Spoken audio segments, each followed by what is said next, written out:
Madame, Monsieur, bonsoir. Il est 20 h à Bandja, dans l'arrondissement de Onkam, région de l'Ouest du Cameroun. Bienvenue au journal. Il y a 23 ans, le 14 février, un jour cher à Cupidon se transformait en tragédie au quartier Sam Yaoundé, capitale politique du Cameroun. Des centaines de personnes y périssaient, emportées par des flammes. 23 ans après, que retient-on de cette journée macabre? Nous en parlons dans ce journal. Plus de 100 cas de Covid-19 ont été diagnostiqués dans 18 des 19 districts de santé que compte la région du nord-ouest du Cameroun. Une augmentation drastique des infections dans cette région qui est due au non-respect des mesures barrières. Nous ferons l'état de la situation dans ce journal. Dernière ligne droite avant le deuxième tour de la présidentielle au Niger, prévu dimanche prochain, 21 février 2021, malgré l'absence de grands meetings dans la capitale Niamey, mais surtout en province, cette matinée, les dés sont désormais lancés entre les deux candidats. Madame, Monsieur, voilà pour les titres de ce journal.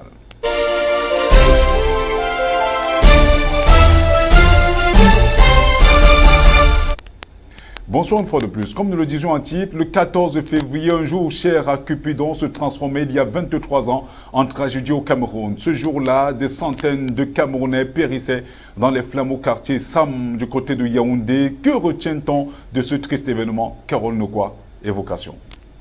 23 ans après, aucune cérémonie n'a été prévue pour la circonstance. Nous sommes dans un pays où on oublie vite tout ce qui est important. D'ailleurs, pourquoi penser aux événements tristes alors qu'on vient de remporter un exploit, celui d'organiser le championnat d'Afrique des Nations?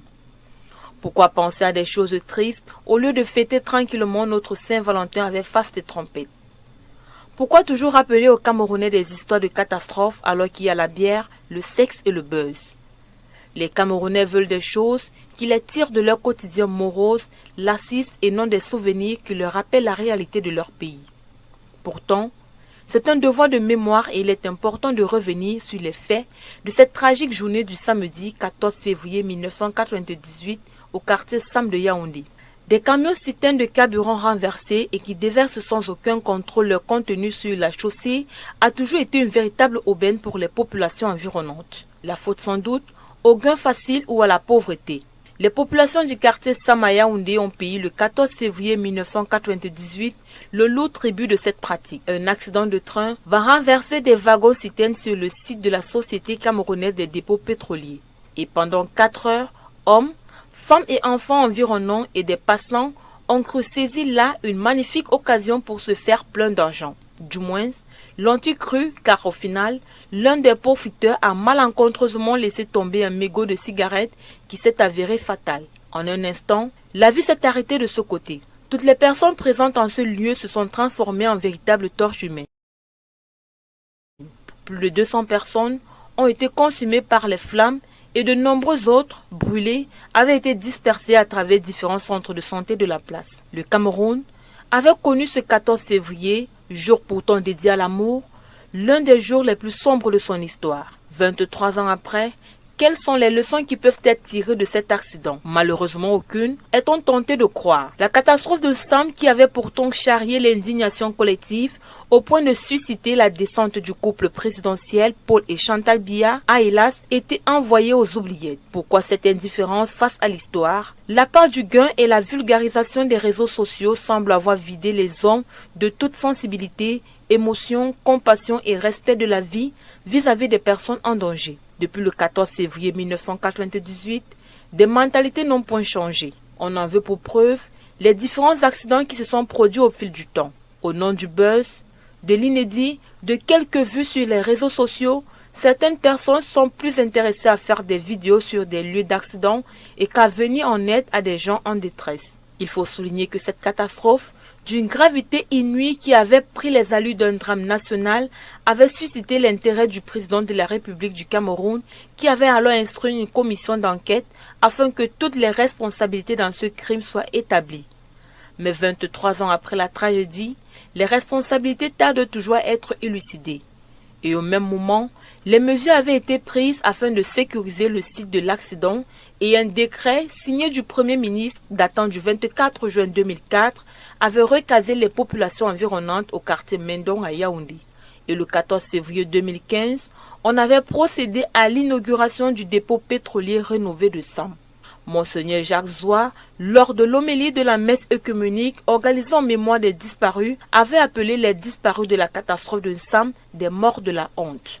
Pour le prélat, tous ceux qui ont perdu la vie le 14 février 1998 avaient succombé aux affres de la pauvreté en se précipitant vers un mirage. Mais les choses ont-elles changé entre-temps? Difficile de répondre par l'affirmative.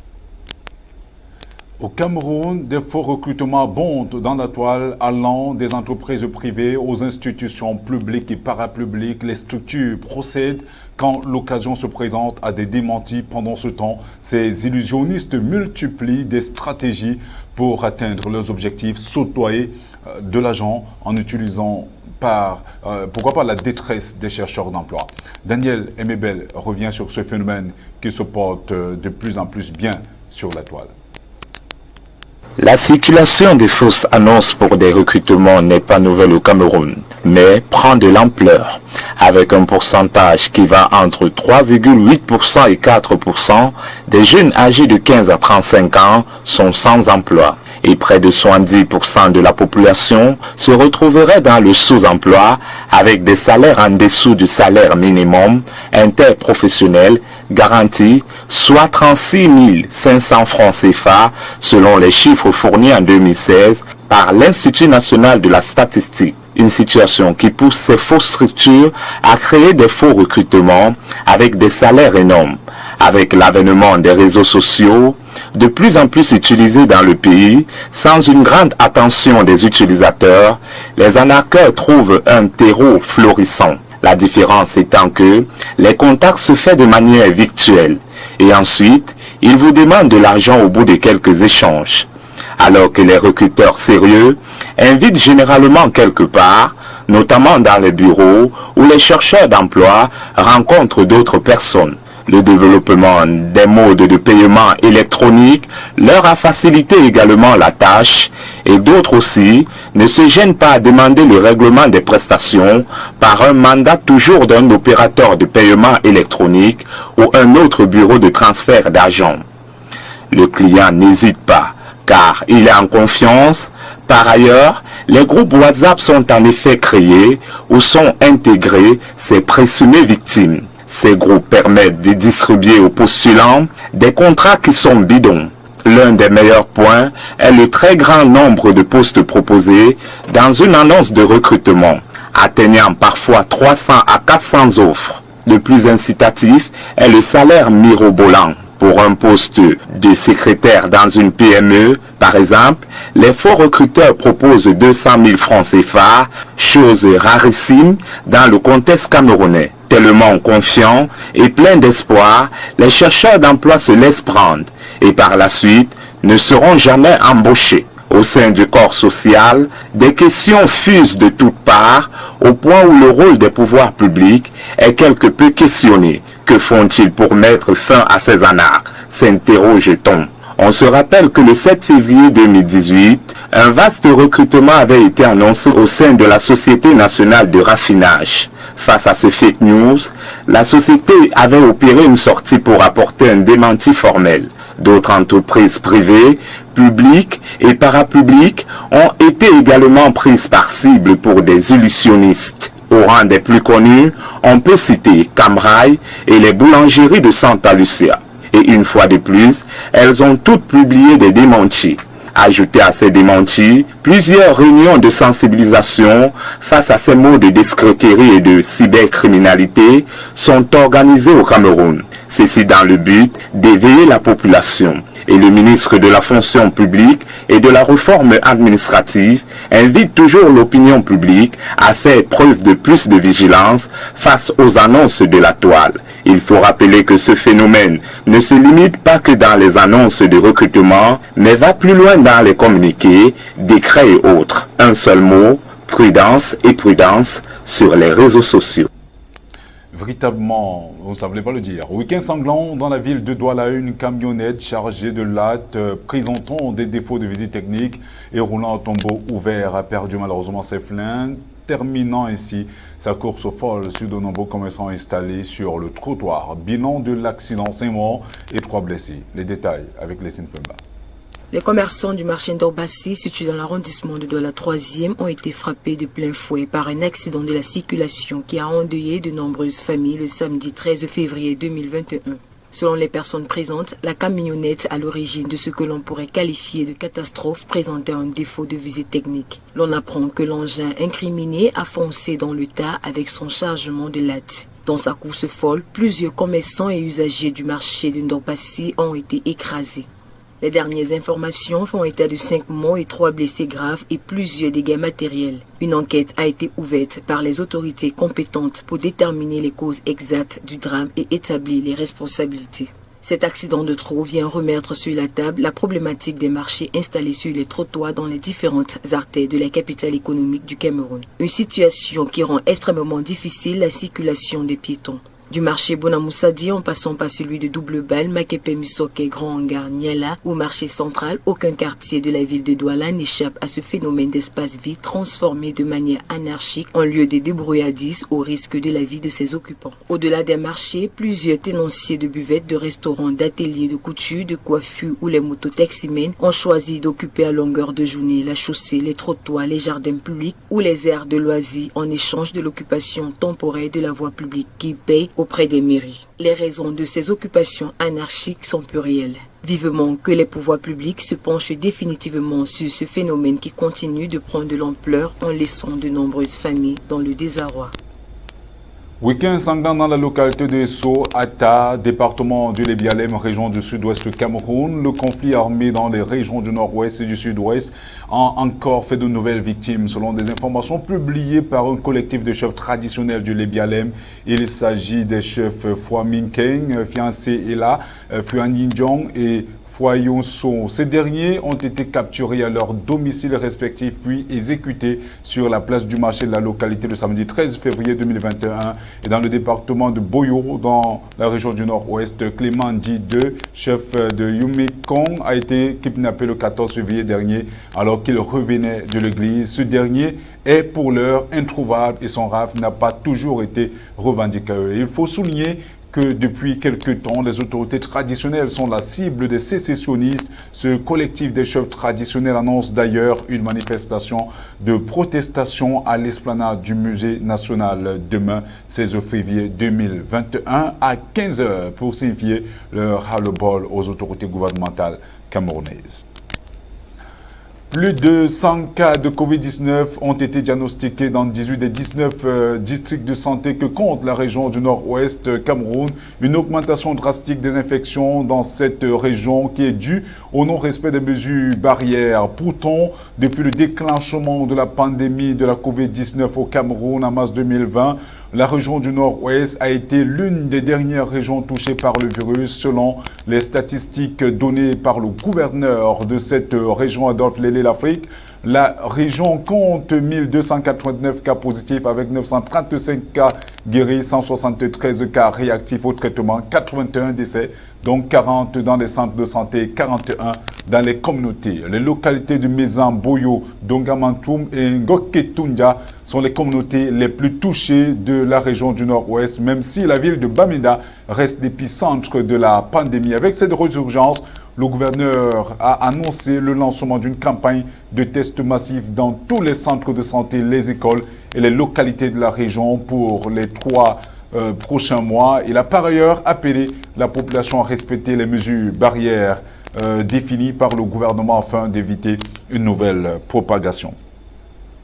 Ce 15 février, comme c'est le cas depuis 2001, la communauté internationale célèbre la journée internationale du cancer de l'enfant. L'objectif est d'informer et sensibiliser le grand public sur les cancers de l'enfant, mais également de récolter des dons pour la recherche sur ces cancers. Carole Nekwa. Selon les chiffres publiés en 2016 par le Centre international de recherche sur le cancer, 300 000 enfants et adolescents sont touchés chaque année dans le monde par le cancer et un enfant sur 440 développe un cancer avant l'âge de 15 ans. Cette journée internationale a été mise en place dans le but d'éveiller les consciences sur cette maladie et d'exprimer un soutien envers les enfants touchés, les survivants et leurs familles. Un ruban de sensibilisation de couleur dorée a été choisi pour représenter le symbole du cancer de l'enfant. Ce ruban est cependant beaucoup moins connu que le ruban rose représentant la conscience du cancer du sein ou encore le ruban rouge représentant la conscience du sida. Cette journée internationale vise donc à mieux faire connaître cette réalité et promouvoir les actions de prévention, mais aussi les soins et la recherche.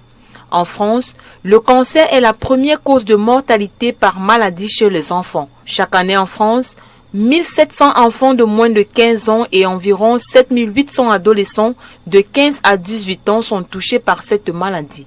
La recherche contre le cancer est essentiellement axée sur les cancers des adultes. Or, les cancers pédiatriques sont différents et nécessitent donc d'être soignés avec des traitements spécifiques. D'après le Centre de recherche international sur le cancer de l'Organisation mondiale de la santé, les enfants souffrent également de types de cancers différents des adultes. Près de la moitié sont des cancers des cellules sanguines tels que les leucémies et les lymphomes, les autres tumeurs malignes les plus fréquentes étant des tumeurs du système nerveux central et les tumeurs qui se développent à partir des tissus embryonnaires. Seulement 10% des enfants et adolescents en Europe ont accès à des traitements innovants. Le manque de financement est un frein majeur pour la recherche contre le cancer des enfants. Le cancer chez l'enfant est la deuxième cause de mortalité dans les pays développés. Bon à savoir. Dernière ligne droite avant le deuxième tour de la présidentielle au Niger, prévu dimanche prochain 21 février 2021, malgré l'absence de grands meetings dans la capitale Niamey, mais surtout en province, cette matinée, les dés sont désormais lancés entre les deux candidats. Daniel Emebel nous en dit plus. Il ne reste plus que 5 jours de campagne pour les deux candidats et tout se joue en province et en milieu rural. Mohamed Bassoum et ses alliés ont déjà organisé 7 meetings dans 7 chefs-lieux de région sur les 8 que compte le pays. Quant à Mahamane Ousmane, qui n'a organisé qu'un seul meeting à Tillabéri, est de retour de mission et s'est engagé ce jour à battre campagne pour se rattraper. Malgré la tenue des propos violents lors des premiers meetings qui font monter la tension électorale, Niamey ne ressemble pas à une ville en campagne pour ce deuxième tour. Lancer ma campagne ici, à Tillabéri, c'est pour vous faire part de notre ferme volonté de juguler l'insécurité et le terrorisme. Il y va de l'existence même de notre nation. Les autorités actuelles ont démissionné devant leur devoir d'assurer une riposte adéquate avec des moyens convenables contre ce banditisme armé qui sévit dans notre pays. Nous avons un rapport de force très favorable. Nous sommes légitimement fondés à croire que l'élection ne sera qu'une simple formalité. Mais, en vérité, un tel état d'esprit serait totalement erroné. Nous aurions en effet tort de croire que tout est joué à l'avance et qu'il nous suffira d'attendre tranquillement la date du 21 février pour cueillir le pouvoir comme on cueillerait un fruit mûr. Rappelons que suite aux résultats donnés au premier tour par la Commission électorale nationale indépendante, confirmée par la Cour constitutionnelle, Mohamed Bassoum avait obtenu plus de 39% de voix contre 17% pour l'ancien président Mahamane Ousmane, qui va remplacer Mahamadou Issoufou. Rendez-vous le 21 février 2021. Les habitants de l'île Maurice ont manifesté samedi dernier dans la capitale pour dénoncer les situations difficiles par lesquelles le pays passe. Ils ont également demandé le départ de leur président ainsi que son gouvernement. Aux États-Unis, Donald Trump a été acquitté par les sénateurs qui n'ont pas trouvé en lui le responsable de l'envahissement du Capitole le 6 janvier dernier au moment où le Congrès s'apprêtait à confirmer la victoire de Joe Biden. Cela lui donne, pourquoi pas, l'opportunité de se présenter en 2024 pour un nouveau mandat. Thierry Blanchard-Sob. En île Maurice, des milliers de citoyens ont défilé dans les rues de Port-Louis samedi dernier, manifestant pour réclamer le départ du gouvernement de Pravin Junio. Des membres de l'opposition parlementaire et des mouvements citoyens ont organisé une marche pacifique contre une succession de scandales de corruption entourant le gouvernement. Les manifestants ont également fortement critiqué la classe politique qui se succède au pouvoir depuis des années. Pour certains, les crimes, la drogue qui fait ravage, l'opacité dans la gestion des affaires du pays sont la cause de ces manifestations. Déjà, la semaine dernière, 2 ministres de Pravin Junio démissionnaient à cause de cette mauvaise conduite des affaires gouvernementales. Le même jour, au Tchad, des marches de la colère du peuple ont eu lieu à l'initiative du parti d'opposition Les Transformateurs, de plusieurs autres partis politiques d'opposition et d'associations de la société civile. Plusieurs blessés ainsi que quelques arrestations ont été dénombrées. Quelques dizaines de personnes ont marché scandant les slogans du genre « Non à un 6e mandat de Déby, halte à la dictature ». Il s'agissait essentiellement pour la plupart des jeunes militants de l'opposition qui ont bravé l'interdiction de manifester avant d'essuyer la riposte de la police qui les a dispersés. Aucun leader n'a cependant été vu parmi les manifestants, tandis qu'à Moundou, dans le sud du Tchad, le périmètre du domicile de l'opposant Laoukin Médard, dont le parti participe aux manifestations, a été encerclé par une dizaine de véhicules des forces de sécurité. Aux États-Unis, Donald Trump a été acquitté par le Sénat américain où il était jugé pour son rôle présumé dans les incidents du 6 janvier dernier au Capitole. Il aurait fallu les 2/3 de la Chambre haute pour parvenir à un verdict de culpabilité qui aurait pu être suivi d'une peine d'inéligibilité, mais Donald Trump s'en sort pour le mieux et pourrait participer à la prochaine élection présidentielle en 2024. Pour les démocrates, il est l'incitateur, celui qui aurait suscité l'envahissement du Capitole par ses partisans en colère au moment où le Congrès américain s'apprêtait à confirmer sa défaite à l'élection du 3 novembre. Madame, Monsieur, c'est ici que nous mettons un terme à ce journal. Merci de l'avoir écouté. Nous disons également un bonsoir tout à fait particulier à toute la communauté de sourds et malentendants que nous retrouvons avec beaucoup de plaisir grâce à l'aimable collaboration de Benjamin Boum qui s'est remis progressivement de son agression. Retrouvons-nous demain quand il sera exactement 20h. Bonsoir.